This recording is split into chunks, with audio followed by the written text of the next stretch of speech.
What's up, everybody? This is Angie. I'm your girl here at Angie's World, and I'd like to welcome you to another beautiful week. It's just so nice. We are easing our way into summer, and I'm so glad that you joined me again here in Cali. I mean, you might not be in Cali, but it's like you're here with me. I'm glad that you stopped by. Seriously, you could have been anywhere else, but we're together. So let's get right into our topic. The title, Stay Right Here. Now, what does that mean? Let me just break it down. You ever had anybody go with you to dinner or say the movies or whatever, and you're talking to them and your mouth's moving and you're saying things and you're like, did you hear me? Were you listening? Especially if it's your boyfriend or girlfriend or your spouse.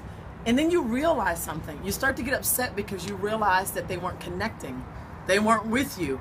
They weren't right there with you. And so what do you say? We say a lot of things, but one of the things that I've said, I know, is, where are you? What are you doing? Put that phone down or do whatever, because you don't have that person's full attention.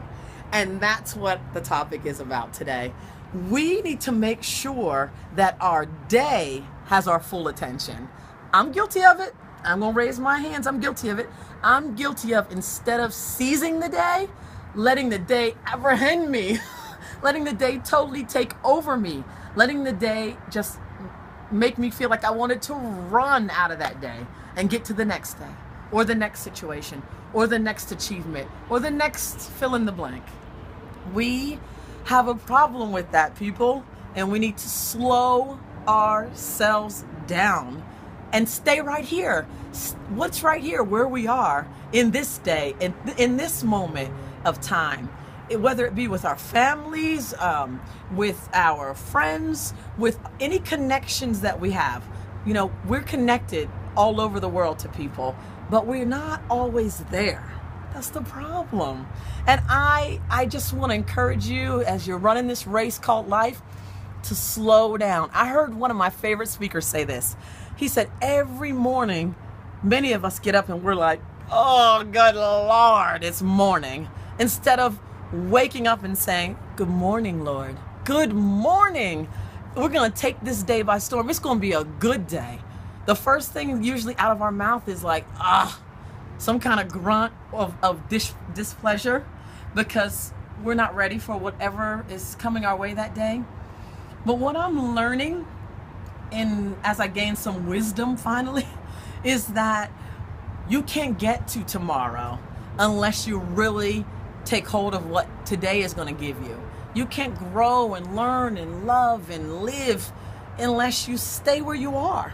You know, we're so busy looking around. It's kind of like looking into someone else's neighborhood, their backyard, instead of checking out what's going on with us. And there are things that God is trying to get to us, that He's trying to make sure that we have these certain encounters and these certain things available to us so that we're ready for the next step in our lives. So today, I want to encourage you, I want to challenge you to slow down, to take hold of your now. Be present. Don't try to leap ahead. Don't try to control things. Former control freak. Stop trying to make sure everything's in place. Seize the day. Take full advantage of your now. Stay present. Stay where you are. Stop trying to get out of here. You need to stay right here. And don't let anyone else tell you differently. Well, I'm Angie at Angie's World. I'm so glad you joined me. I'm going to be right here sipping on my green drink, getting my healthy on, and cheering you on. Have a great day.